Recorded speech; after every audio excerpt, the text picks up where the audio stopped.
It's Wednesday, and every Wednesday it's the sanitation drive. So this time around, we are going to be looking at what the sanitation looks like in some parts of the Western region.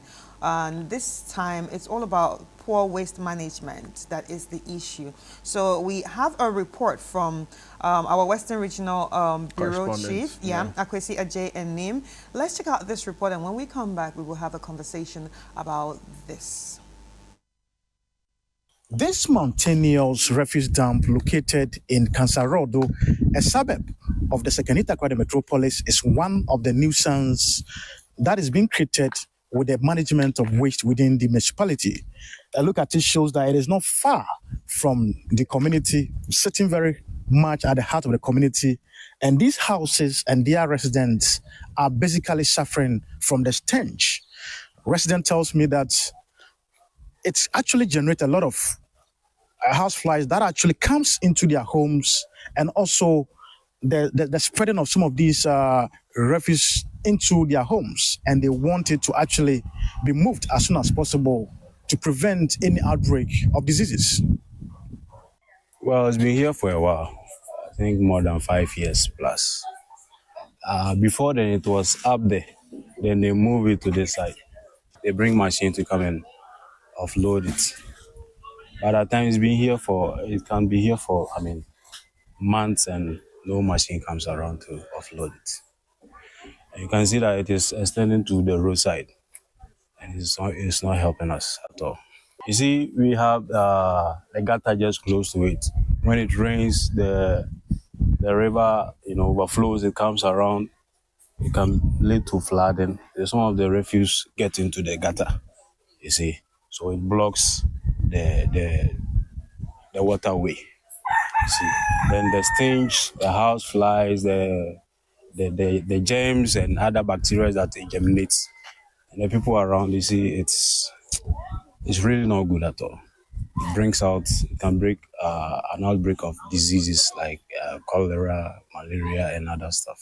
The children, we have the flies and malaria. I think it's good to move it here. It will be better for us. Not far from this waste dumping site is this container shop, which happens to be a tailoring shop. And I just want to find out from this seamstress I see over here busily working, what she also has to say about the impact of the waste on her operations over here. Madam, welcome to Channel One TV. Please, a debate on so nasa waste also.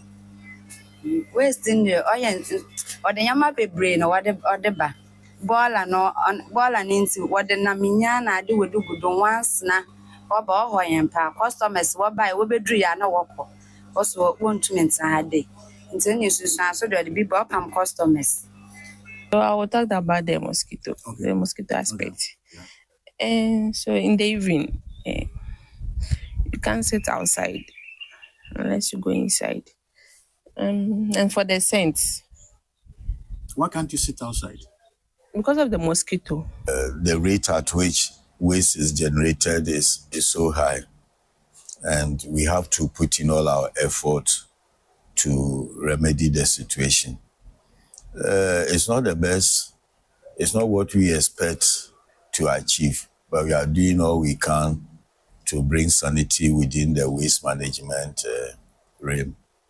The guidelines to the Common Fund was that 10% of the money released by the government should go into waste management. That is where the challenge comes, because it is uniform throughout the whole country. And you cannot compare the waste management situation in a metropolis like Sekenita Krade to a rural district like, say, Bia. But both of us have to use 10% to resolve sanitation problems. That is where I've seen the challenges. I was even more compounded by the fact that in Sekenita Krade here, we have a landfill site, an engineered landfill site. And this 10% will also have to be used in managing the landfill site, which is seriously capital intensive. So we are talking with the local government minister as well as the Minister of Finance to make special allocation for us to take care of the landfilling site. Here at the Fiakwa municipality, the issues of waste management and general sanitation isn't so different from where we have been. But the mayor tells me that their current challenge that they are facing is the issue of waste segregation and the need for a solid waste processor here in the municipality. We had always done something around 60 to 70 tons every month of waste, every month to the STMA landfill. So we believe that we can reduce it drastically if we take the plastic part of it for reuse. And they were also hoping that Zoom Lion, their waste recycling plants they've set up, when it starts working, it will also reduce the amount of volumes that goes to the landfill site for it to. All right, there you have it, and that's the report from our Western Regional Bureau Chief. And honestly, it's a lot. I don't want to believe that people still live in those areas. I feel like if it's increasing, because this thing has been going on for 5 years, I feel like if it's been going on for this long and nothing permanent has been done about it, I feel like they should have left those areas. But we are not the ones supposed to tell people where to live. But they don't have an alternative. That's also the point. And again, I feel like the Western region particularly is on a ticking time bomb. And I really can't unsee it, right? Because, see, the region has been largely described as the capital of Galamsey in the country. It's believed that the epicenter of Galamsey in Ghana is in the Western region particularly. Right, the Prestia, the Takwa areas, all of that. Even we are now told that it's coming close and close to like the urbanized centers, right, of the region. So it's a worry.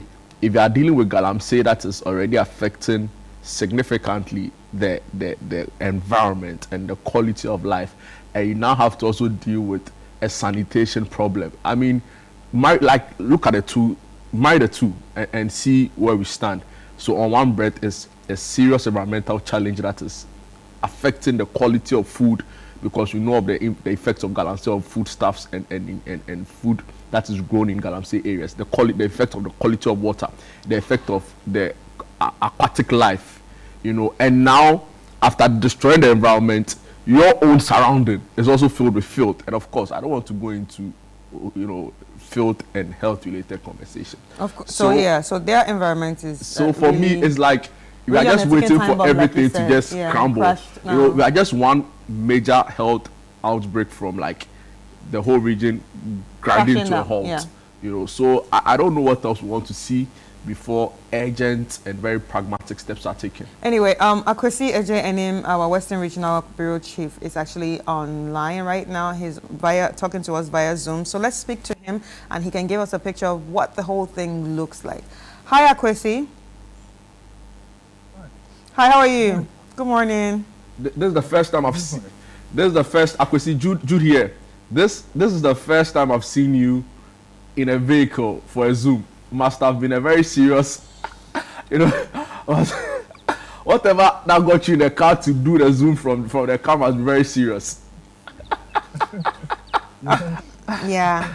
All right. So Akwesi, paint the picture for us. What is the current state of the waste management in the community that you actually visited? Well, this is a report from the Secretariat of the Metropolitan Assembly and that of the Fiakwa municipality. These are twin assemblies, and exactly where I went is a place they call Cancer Road, and these places, have a lot of, these dumping sites that don't see frequent picking up. They initially put those things there, and then a truck comes to pick it.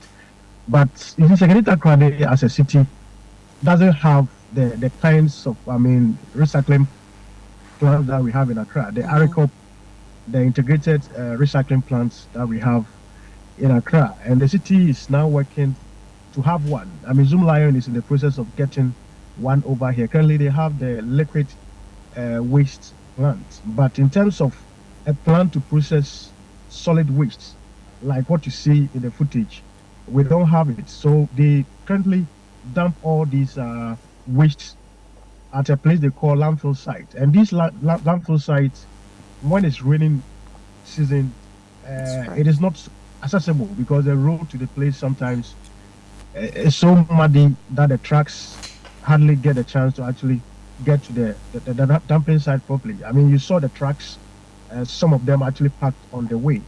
And the landfill site in itself is not good for waste management in, I mean, the world today. They don't necessarily process it. They leave the waste there hoping that it will decompose. And if you look at the collection of waste that we have, a lot of polythene bags and all that, and these things don't decompose anytime soon. And so the expectation is that the city will soon get a recycling plant so that there will be room for waste segregation, and then the rubber will be taken for processing, and the other solid waste can actually go through some kind of, waste processing. And so, you're listening to the mayor. Another challenge they have is the fact that allocation that actually goes to the assembly for waste management is just 10% of their common fund. And as a Metropolitan Assembly, he is of the view that the 10% allocation from the common fund allocation is not enough to manage waste within such a city. And so they are hoping that the local government ministry and the government as a whole will take a second look at expanding that allocation that goes to waste management, because you can't use other components of the common fund to manage waste when it is also earmarked for other developmental projects. And so that is the situation that they have. I mean, when you move around, you come across some of these dumping sites across the two municipalities, and that is a worry. Right. So from what you've seen, how are the waste piles affecting the residents, especially when it comes to their health? We know the sanitation side of things, but movement too. When it comes to movement too, how does this affect them? It does. I mean, before we even get to the health implications, you listen to the seamstress that I spoke to. She tells me it is actually affecting her business because the house flies, goes into her shop, and customers come, they don't want to even sit down. And so I don't think a customer, after experiencing such a thing, will even go back to do business within that vicinity. And so generally it's not good. Some of the rubbers and the things ends up flying into people's homes. And again, it generates mosquito bites, which could easily translate into cholera and other diseases. The city, at the last round of cholera outbreak, recorded several cases, and all of these things, could be traced to the kind of management we do have when it comes to waste issues. And so it is really having its own impact in many ways or many aspects of the residents' life. Right. So you mentioned a bit of an issue of lack of funding, but did they explain how this inadequate funding has been going on for how long it has been going on for? Well, it's been ages. It's been ages. I think the 10% is even the current better allocation they are getting. And so you can tell previously how much was going to them. I think the bigger issue is for the city to have a waste recycling plant, which will definitely be in need of waste to actually recycle. We also don't have these recycling plants actually collecting these rubbish, because if there's a recycling plant that is in need of these plastics and then polythene bags, sachet water bags, they will be actually be segregated and then taken to side plant, but they are not there. And as a result, all of these things are lumped together and sent to the dumping site before it is taxed to the landfill site at somewhere around Isipon. And so it is really a problem. Beside the funding issue, I think the city needs a proper recycling plant that can deal with solid waste. All right. Okay. Okay. I agree with you about the issue of recycling plant. But before we actually let you go, I wanted to ask, before the recycling plant comes, how have they been managing? How long does it stay in that position before it moves to the landfill site? So say, obviously people are living around those areas. So when people come to dump those waste there, how long does it stay? How long do they have to deal with a stench? How long do they have to deal with the flies for before it actually moves to the landfill site, then another one is dumped? Yeah, I mean, that is exactly what the residents alluded to. The first gentleman that I spoke to, he told me that the frequency with which they actually come to cut it to the landfill sites has actually been reduced. And so it stays for a very long time. And a portion of the dumping site that is in a short has become like something that is standing there for ages. It's you can see that it's not been cut for a very long time. It's not been touched for a very long time. So it's getting much thicker and thicker, and it tells you how the city is not doing well in frequently getting this waste to the landfill site. And I think it comes with the issue of the funding. I'm sure if the city has more hands going out there to collect this waste, it will really help to quicken the pace or the interval within which these things are actually collected. Okay. All right. Thank you so much for your time, Akwesi. But just kindly stay on. We want to engage briefly an environmentalist to throw to us some of the, the science really to this. Good morning and welcome to Breakfast Daily. Good morning. I trust you're well, sir. By God's grace. Great. So this is what we have to deal with. I've heard many describe the Western region as the epicenter of galamsey in Ghana, and I'm sure in your line of work you would have come across same. There's also the issue around sanitation, right?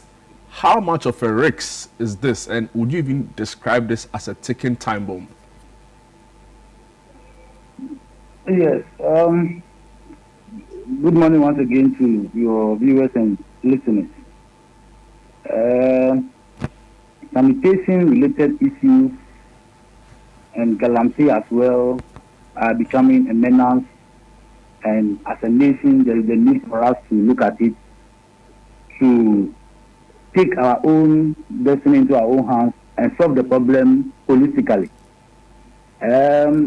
Sanitation, first and foremost, is a shared responsibility. It is something that local authorities have their responsibility to offer or discharge, and citizens also have a responsibility to discharge.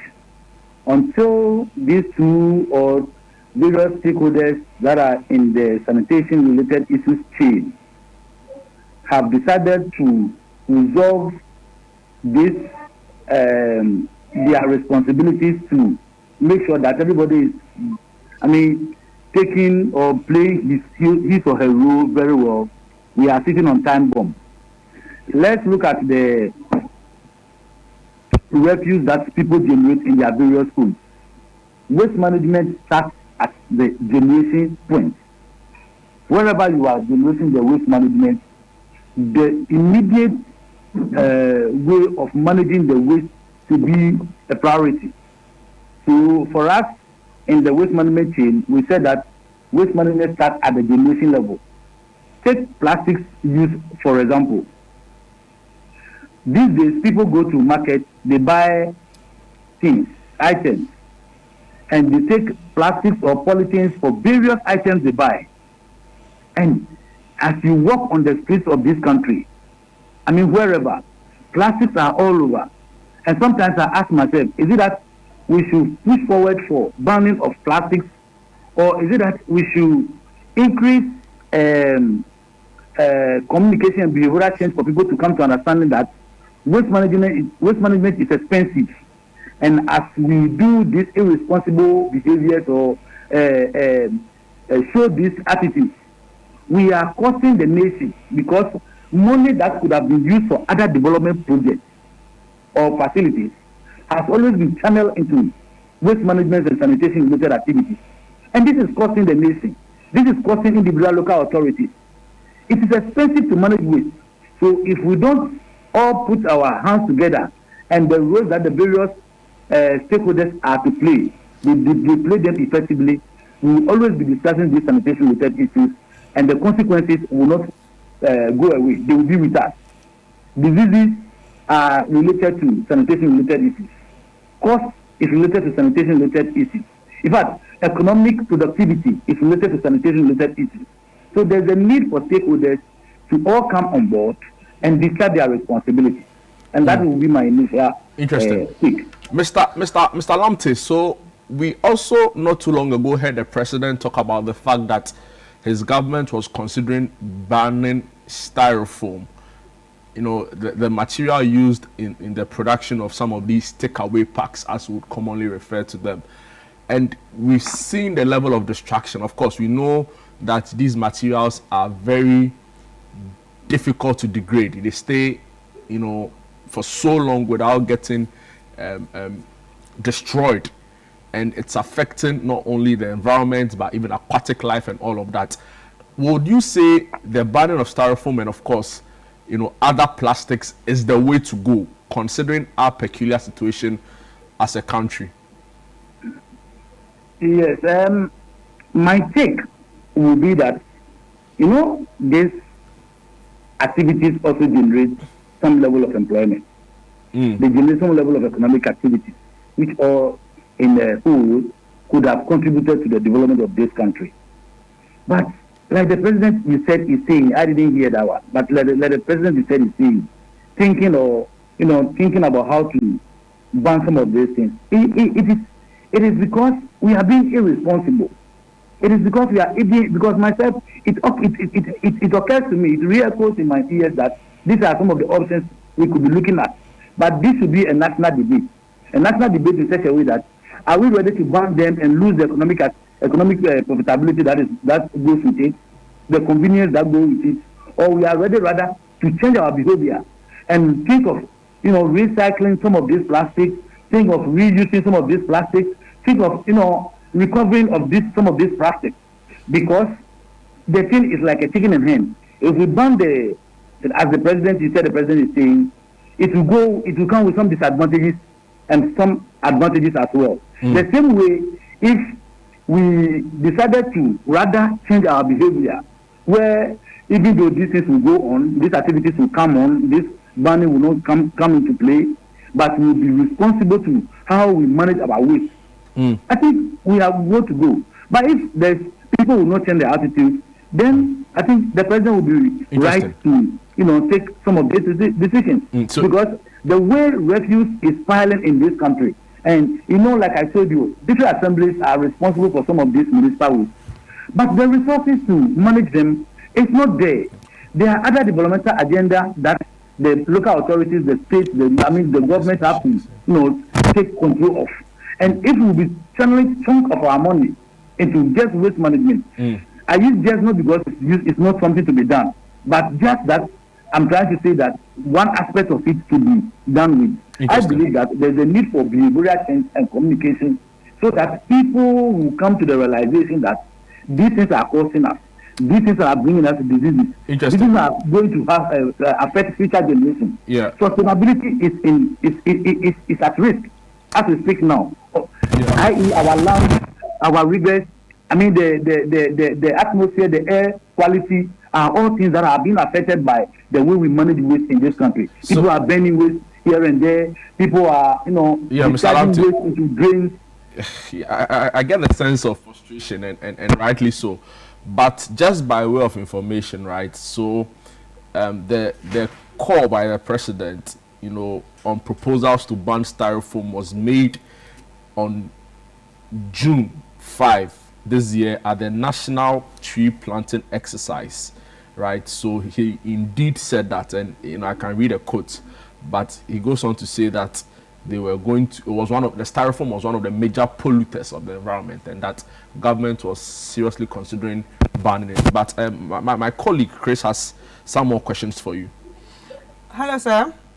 Yeah. So what type of treatment plants do you think we actually need to solve these problems? Because when you look at the Western region, for example, with the report we just watched, their issue was an issue of, treatment plants. So they are using more of the landfill management. But what kind of treatment plant do you think that we actually need?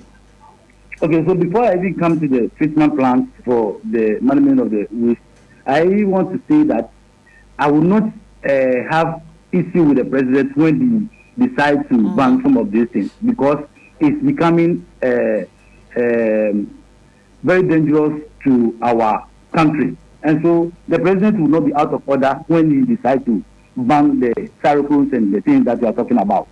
I wouldn't have any difference to that view. Right. But coming to the treatment, yes, the need for recycling plants, biorecycling plants are very important and very emerging, and that is the way to go. So that even for us in Western region, with the Secretariat Metropolitan Assembly, we are in the process of making sure that we secure some of these things at our standard disposal site, the landfill site, so that instead of just piling and compacting the waste at the landfill site, we would rather look at some multi-purpose biodigesters and composting issues, recycling plants, like you are saying, the bio-recycling plants, so we can generate some level of fertilizers and other composting materials that can be reused for other activities. Are the things we are considering here. We are in partnership with other donor countries or donor funding institutions to ensure that some of these things are the things or the way forward to go. So for us in Western region, especially the Greater Accra Metropolitan Assembly, we have a team in place that is working on some of these things, and we are believing that they will yield fruit or better fruit. All right. So without all these facilities right now, and since you're just using the landfill management, where does all the waste go? So currently, our waste management field, our landfill is operating. It's not out of order. It's still operating. It's still taking refuse from the communities. Right. But the place is full, which needs some, modernization, and then, like I told you, we are in agreement or consultation with other donor funding countries to, help us to modernize the place. All right. So, and earlier, when you spoke to my colleague, you actually talked about that it's all hands on deck when we want to fight this issue. It's about people knowing about the 3 R's of sustainability, that is reusing, recycling, and reducing. So from your side, what are you doing to educate the people when it comes to these issues? Because obviously, if we are going to fight the issue of waste management, like you said, it has to involve everybody. So from your side, what are you doing with the people by educating them? Okay, so for us, we have only the option of intensifying education. As I speak to you, the Roman Catholic Church is celebrating its cathedral week in the whole nation. Right. Yesterday and Monday, the SCMA Environmental Health and Sanitation Unit has undertaken rigorous education at the church. Yesterday, between 6 and 9, and Monday between 6 and 9 p.m., we had education with the church, Cathedral Week celebration. Their theme was the environment and our responsibility towards the environment as Christians. Right. And so we used the opportunity to visit the church, and we had intensive health education with them. We touched on all the aspects of issues that will bring environmental degradation to the communities, to the nation, and the state as a whole. So we are intensifying our education. We are also on the prosecution agenda as we educate the people when they fault and they refuse to, adhere to some of the education or the principles that we are giving to them. And you go ahead, then we will have no option than to take you to court for prosecution. SCMA, we are on, making sure that these days, when you do the wrong thing, we'll just take you to the court. You are not our enemy. We are just compelling you to do the right thing. Right. So when we have educated you for a time and you refuse to abide by it, then we have no option than to take you to court. So these are the options we as stakeholders and as a government authority, as people who are, responsible for the sanitation-related issues within the metropolis here, We are intensifying our education. We are also making people know that yesterday was on the laws. The day before yesterday were on the environmental related issues that are causing degradation and are causing poor air quality and flooding and all those things. We told them about, or we educated them about all those issues. And yesterday we topped it up with the fact that if you do not comply with some of these issues or all these issues, then we have options which are available for us to prosecute you. We gave them we made them know that there are existing laws that forbids people from practicing or doing some of these illegal activities, and then poor behavioral pattern or way towards sanitation related issues. Right. So in your assessment, are the assemblies doing enough, even with the issue of limited funding? Do you think they're doing enough? And if they are not, what can they do more? Yes, I believe that we are doing our best, but there's more room for improvement. There's much to be done, even though we are doing our best.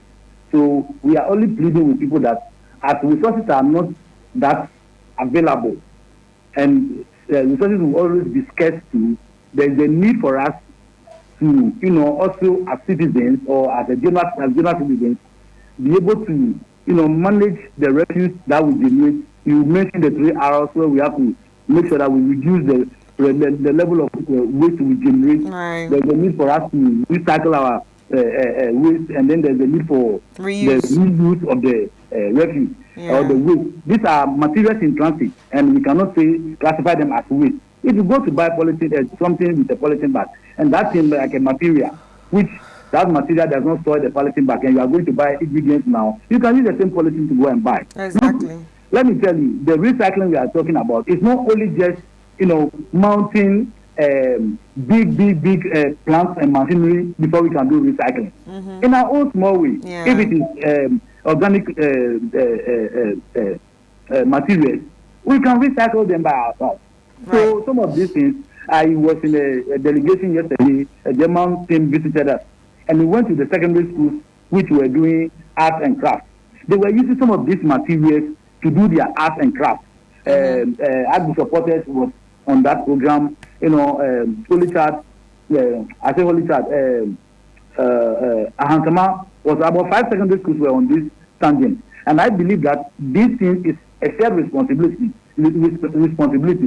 Churches must preach these things on their pulpit. Teachers must make children to be responsible in their youthful ages at the schools, so that they grow to become what we want them to be.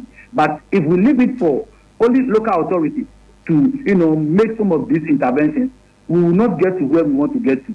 So I will plead with you and with this your platform to let everybody know that it is our small contribution towards environmental related issues that will holistically make us achieve something. So let us all put our hands on deck. If you see somebody, throwing some rubbish to a gutter somewhere that is not good, let the person know that what he's doing is not good. Because the consequences will not be to that person alone. If it is going to cause flooding, the flooding will be caused in the whole community. If it's going to bring about outbreak of disease, cholera, and diarrhea diseases, they are all things that affect entire community. And if possible, the whole nation.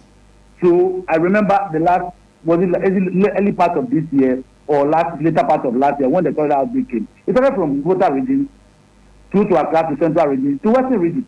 And before we realized it was almost the whole nation. Because of maybe one person openly defecating somewhere.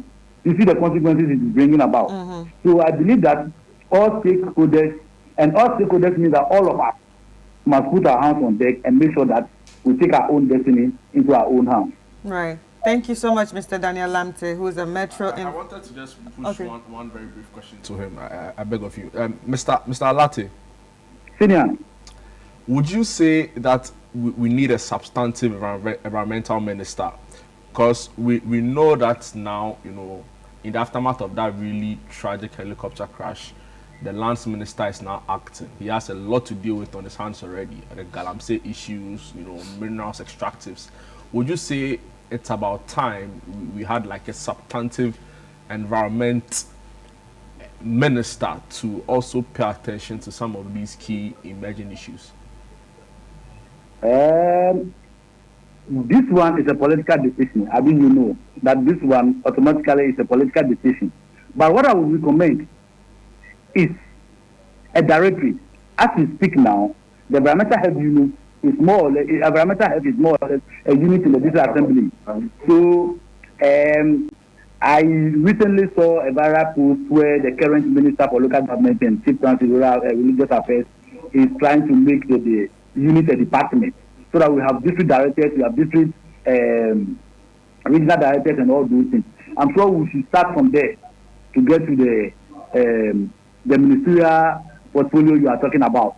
But currently, I want to believe that the local government minister thinking that the department should be upgraded into the unit should be upgraded into a department, which we have no, is not in existence now, should be one of the way forward to some of these issues, so that maybe consequently the political decision can come in to make sure that we have a sanitation minister, or environmental health issues as a ministerial portfolio or something.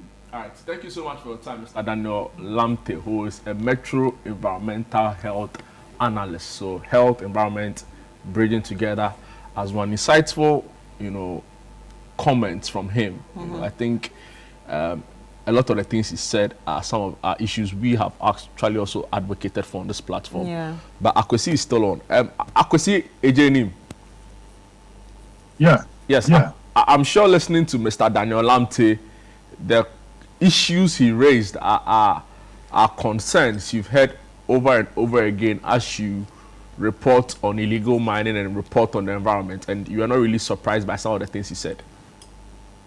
Exactly so. The issue of, the need to intensify education on environmental health or waste management, general sanitation, I think it's okay. But beyond the education, the volumes of waste that we are generating is so much that we are not able to reuse them in that quantity. Let me take, for instance, myself. I generate so much plastic waste. Polythenes, and more especially empty bottles, water bottles, sachet water. And previously I had somebody who was coming to my house to collect them because I was separating them. And they did come to take it, compress it, and bag it to be taken to Accra. For our 3 months, they say they don't have market for it. And so they stopped coming. And so I've stopped segregating this thing. I'm now putting it back into the bin with solid waste, which is not good. They were telling me that what they are interested in is just the cover of the bottle, because that is what really gives them money. So they don't want the bottle, and I don't have a place to keep the bottle. I collected a lot of them, and it was occupying so much space, so I had to let it go. So the volumes we are reusing is not that much as compared to the volumes of waste that we are generating.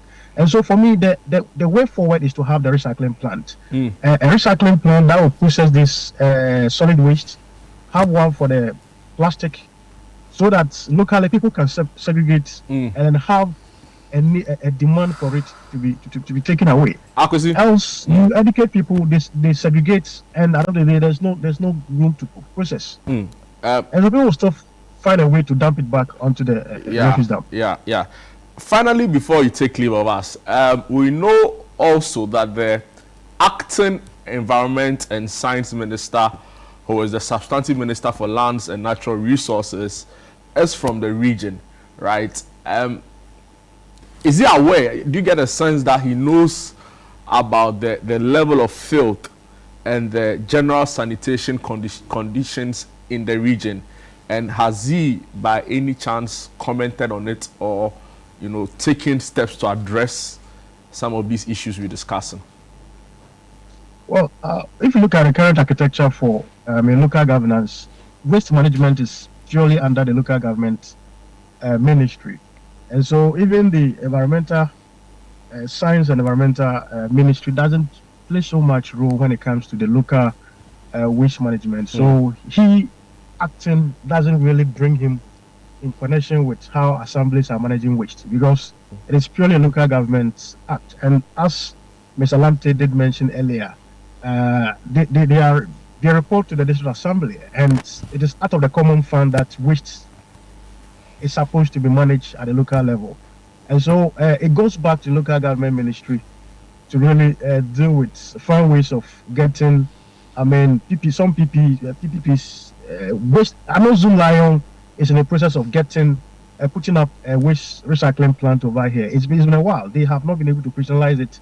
I'm sure there are issues that they would want government to listen to, and so I think that must be given a hearing. They've been able to get us a solid waste treatment plant. A liquid waste treatment plant. So that one is being taken care of. We used to dump our liquid waste at the sea. You know, we had a place that trucks will come and collect the solid liquid waste and go and pump it into the sea. Right now, it is not happening. We have a liquid waste treatment plant that is processing the liquid waste. But when it comes to solid waste, the city really needs one. And so I know the government doesn't really put up this thing, but they go into PPPs and then it gets, a private sector to actually play such a significant role. So we are looking forward to see government looking at some of these private-public partnership projects so that some of these things will be addressed. Thank you so much for your time, Akwesi Eje Enim, GJA Journalist of the Year for Environment and Science, Best Reporter, GJA Journalist of the Year for Environment and Science. We are so grateful. Today he decided to report in a car. This is the second time actually. Thank you. As you say, the job demands, and he adhered to the call.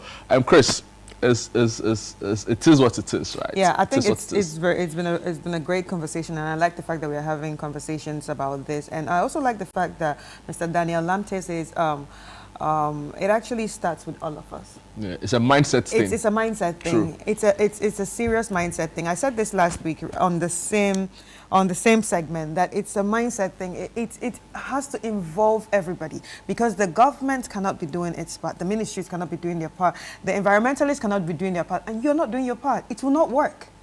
It will not work. When I'm talking about doing my part in the house, let's bring the 3 R's, the reduce, the reuse, the recycle. Obviously, I might not be able to recycle anything. I don't have the big machine to recycle, to create something new, but learn to reuse stuff. Learn to reuse those bottles. Learn to reuse, like you buy something, you see people, they buy this bottle, and they just throw it. But they can actually reuse this bottle for something else at home. It can be used for packaging. It can be used for something else. Okay, so every bottle of water I drink, I should recycle. No, you see, you cannot reuse. You might not be able to reuse the bottle of water at home because you might have a lot. Exactly. So that one goes to the recycling people. So we send that one out. Yes, but the ones you can use at home, learn to do it. Learn to reuse stuff. Learn to buy stuff that's okay, basically, learn to buy stuff that you can reuse. Because people just buy one-time use thing. It does not work. So it's also a behavioral thing, right? Yes, and when you when you go to the boutique, preferences. Yeah, when you go to the shops, like the big malls and everything, in other countries, even in Cote d'Ivoire here, when I went to Cote d'Ivoire, when you buy, say, this, you can actually hold it in your hand. And send it away. I came there with a car. Of course, I can buy it and just take it away, like pay for it and just go. But see, Ghanaians, you don't like people. No, so what they do in what they do in Cote d'Ivoire is, okay, they know you can handle this like this. Oh, you want a rubber bag, you have to pay for the rubber bag. Yeah. So you have to pay for. So in your extra, mind, you're like, cost. Why should I pay for this rubber bag? Oh, just hold it.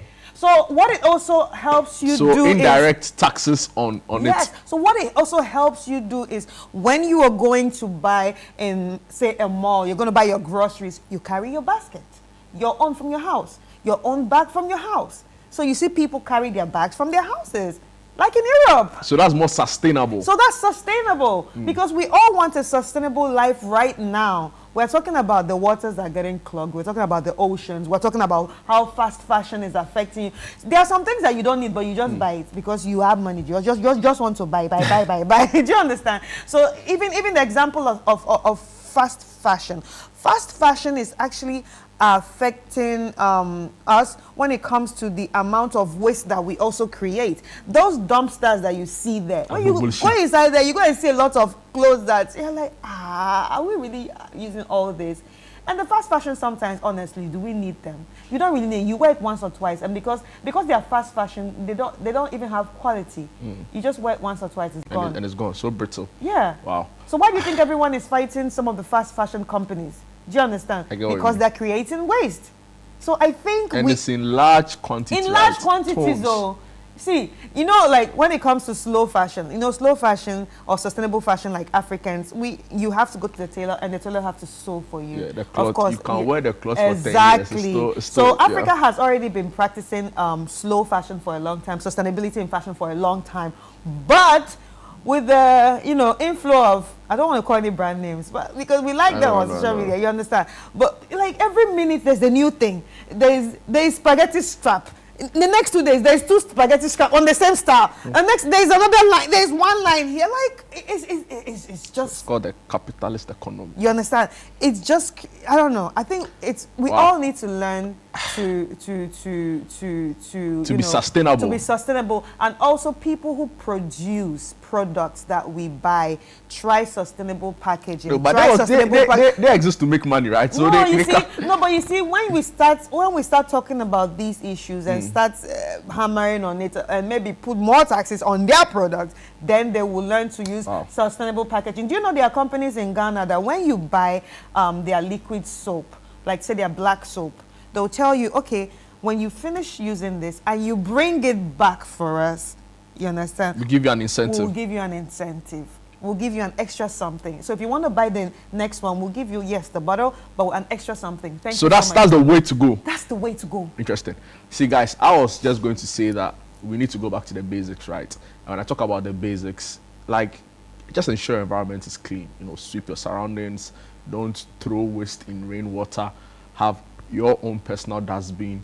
You know, I see people even do this now. They segregate the waste, so they have like the segregation of the waste is also actually one of the best things to do, especially in public places. Absolutely, that's how it should be. So, personally, I think let's go back to the basics. Let's stop dumping refuse in some bush somewhere. Stop pouring refuse in gutters. Stop. Even recently, I think a year ago or so ago, Tesano, a very elite community like Tesano. We saw the video. We saw the video. You know, the rain. Somebody carried the ball, throw it. You know, Chaka, Inyama. We need to do better, right? While we call on, like you've said, really, the need for a very sustainable approach in managing waste, I also think that we should adhere to the basics. You know, stagnant, like let's community cleaning. Like once we should come together and say, okay, we in Frafraha, Adenta, today, or Deaf Track will come to 11. Today we are coming to clean. You know, we should have that national sense of duty, you know, and commitment to our environment. But is that not what the sanitation day is all about? Yeah, but we don't adhere to it. And I'll even come and sit and pontificate because I don't remember the last time I partook in it. But it is also because we don't see that strong sense of leadership from the part of duty bearers to say, you don't catch us now. We are all doing this. So maybe after people say, I think there should be sanitation officers on the like, what are you doing on the Saturday morning to this sanitation day? Come on, go back to your house. Then everybody will go back to their houses and clean their house. But it should be a more, an approach like that should be also, you know, guided by like 21st century best practices. You can't be holding a whip and shouting on people. You should use what I call like the software approach first, right? Appeal to their sense of national duty. So appeal to their patriotism. Like we saw it in the past. Like there were ads on our TVs. Malaria. I always sing this song. Malaria, free future. This is our dream. Roll back malaria. Children, let's fight. You know, like all of those things created some. So you say, okay, some national sense of duty. Okay, so basically you're talking about it. So we're talking about. I think we're talking about the same thing the man was talking about. So there should be more campaigns. Absolutely. There should be more campaigns. But it should be state led. You don't expect people in their private homes to necessarily. There are few who are intrinsically motivated, you know, and they have that kind of leadership thing in them to start things on their own for their communities. But at the heart of it, it should be state-led, and that is why I personally feel like government through the Ministry of Environment and the EPA, they should be doing more. already people feel like we've lost the Galamsey fight. We can't lose the sanitation fight because that would be too much of a cross that we can't carry. Like, think of the health crisis we'll be in as a country if after Galamsey we have to deal with sanitation, you know, all of the health implications. So for me, I think that's a state-led approach in trying to conscientize citizens, you know, So and basi- ourselves yeah, to so push basically the more mindset campaigns, shift. yeah. And the mindset shift will only happen when the state is deliberately minded to say that, guys, this is the approach we are going to do. You know, you can't drop refuse here. You can't, like the fast. When I was in primary school, that was when we were it was like you can't litter. No, you pick the whole compound, and for some reason the school was always clean, and it stayed with me up until now. I hold a bottle.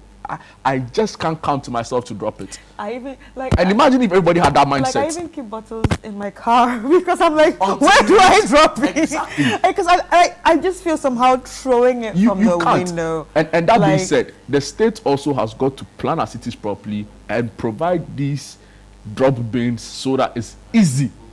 You know, because people also litter because we don't have like.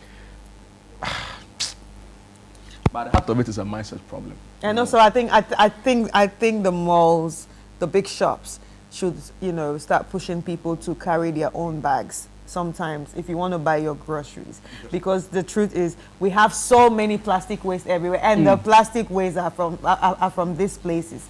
You can come out of a mall, buy your grocery, you see somebody carrying about 20 rubber bags. What they coin? Well, like, what are you going to do with it? 20 rubber bags. At the end of the day, they don't even reuse these rubber bags at home. They throw it.